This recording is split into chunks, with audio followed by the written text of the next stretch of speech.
Hello, welcome back to my channel. This is Stasia Bliss. Thank you for being here, where we talk about Kundalini awakenings and all things life force management.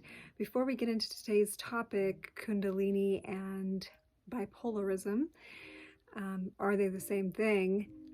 Let's quickly review that, or just a couple of things on my calendar. The Cardology Cards of Destiny free introductory class is happening tonight. I had it originally scheduled for 5 p.m. Pacific, 8 p.m. Eastern. I had to move it an hour earlier because my son is running for student body officer, and I guess they're inaugurating tonight. We'll see if he pulls it off his first year at this high school. So anyway, I have to do it an hour earlier, so if you've registered, you should have received the updated link, and if you haven't, go ahead and register below. It's a free class. It'll be roughly an hour introducing what is cardology, what are cards of destiny, how do we use them to follow the cosmic blueprint for our lives. It's a fascinating study, one of the many things that I utilize in divination and readings for reading life force energy, how it's manifesting in people's lives. So if you want to be a part of that, it's on Zoom. You can join us worldwide. If you can't come, but you would like the recording, also you can send me an email. My email should be below as well, stasiabliss@gmail.com, and you can come to the class. Okay, so let's jump in. Bipolarism.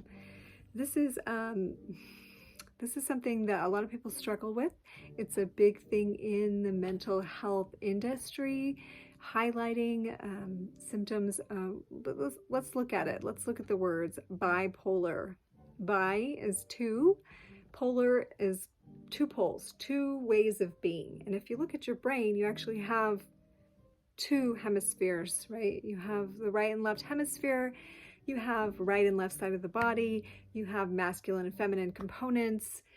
You are a bipolar individual.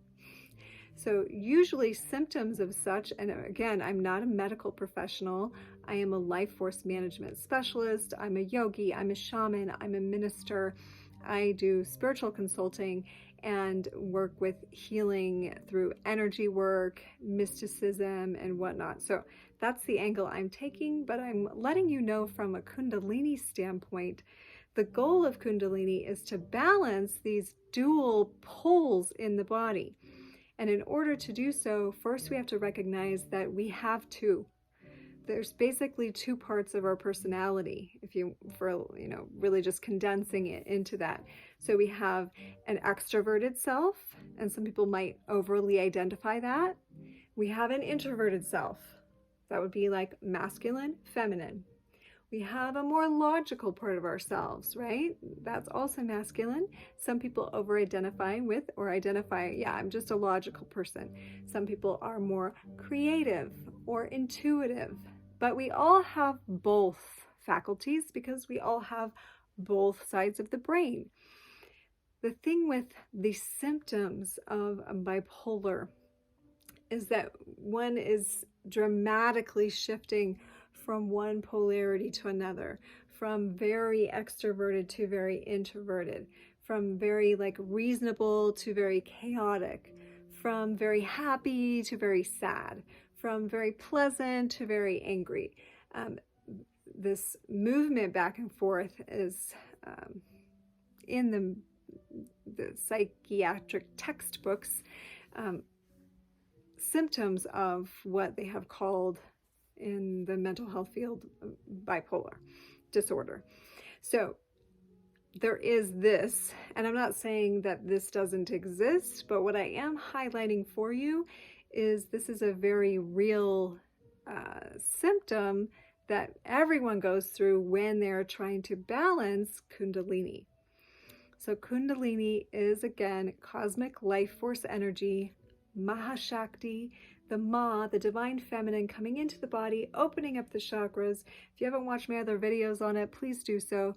But as this process happens, we're cleansing out the psychic channels, Ida and Pingala, the solar and lunar forces that go along the spine to help prepare in order for that Kundalini Shakti, Mahashakti, to run straight up Sushumna channel, pierce the pineal gland, open up the mind, to see the world from a higher vantage point and merge hemispheres of the brain so that we can use more of this big bad boy, because most of us only use 5 to 10%.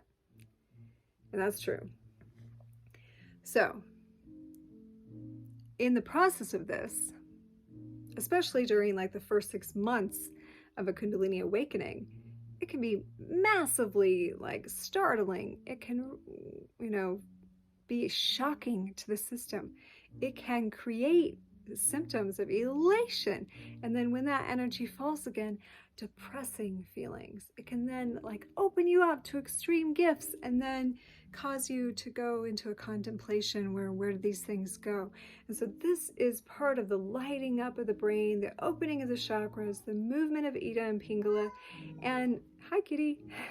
And it is very dualistic in this manner.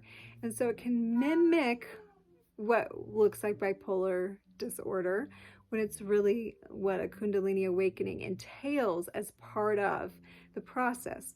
So that's why it's recommended to practice yoga, to meditate, to eat a certain way, to make sure you have the right nutrients, to delete things from your life that aren't blessing you, and that aren't nourishing you, and that aren't giving you like support, and to add in the things in your life that are going to help nourish the physical vehicle, nourish you emotionally, psychologically, and give you time, space. Whoa, kitty, you're really talking.